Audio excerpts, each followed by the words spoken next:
So your doctor has told you that you should take a bone drug. Well, here's the first 3 things you should do when you hear those words. Number 1, you yourself should assess your real risk of fracture.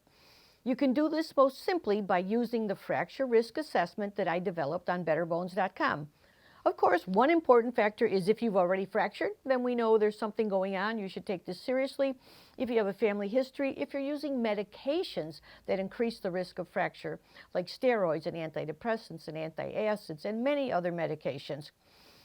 First, assess your real risk of fracture. And we've written a lot about this. You'll find the fracture risk assessment on betterbones.com.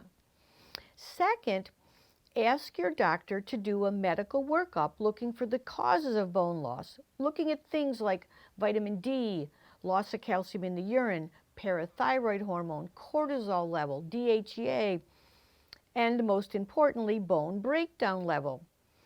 You see, there are many tests that the doctors do if they think a person is having excessive bone loss. So I always say, tell your doctor, gee, doc, if you think it's that important that I should take bone drugs, then it's certainly important enough to find out if there's any hidden causes of the bone loss.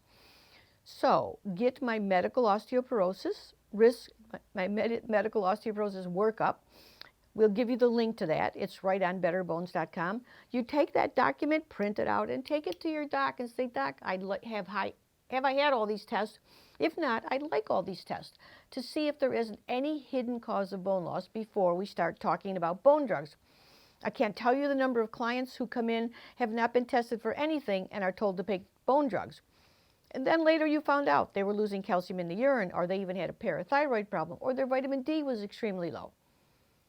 Find out if there's any medical causes for your bone loss if you really have excessive bone loss.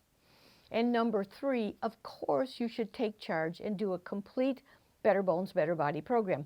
Get all the nutrients like we outlined. Develop an alkaline diet. Really look into the exercise, remembering that when you build muscle, you build bone. Remember that stress really damages bone. And this is some of the most interesting new research out of Columbia University showing how you sacrifice osteocalcin, a very important bone protein, when you get fearful. There are many aspects to building bone. We have 6 steps to our program. Be sure to do each of those 6 steps. Simple, that's what you do. Those 3 things when your doctor says you should take an osteoporosis drug. Be well, we'll talk later.